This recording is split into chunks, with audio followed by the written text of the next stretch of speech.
Hey everybody, what's up and welcome back to today's video guys. And today guys, I'm going to go ahead and be showing you how to go ahead and add custom product fields in your WooCommerce store.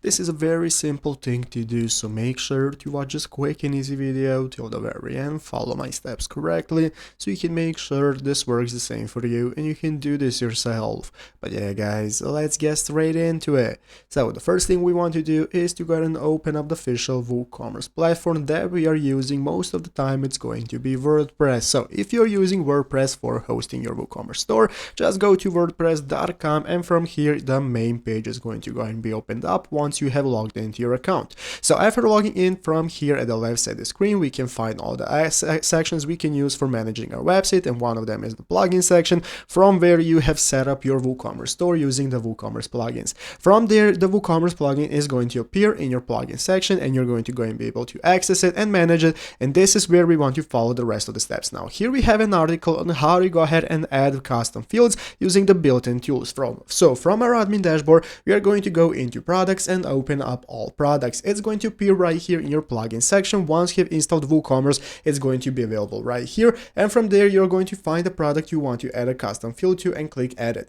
After that click expand and screen options drop down at the top right corner of the screen, and then you can check the box that is marked custom fields. From there you can go and scroll down until you reach the newly revealed custom field section and set up your field. From there, if you need any more help, you can go and check out this article right here or any similar article to this one to go ahead and get any help you might need, or contact the customer support of WooCommerce for any help. But all of that is going to be doable right here in the plugins section. So I hope this video was helpful. If it was, make sure to leave a like, subscribe to the channel. So thanks for watching, take care and bye.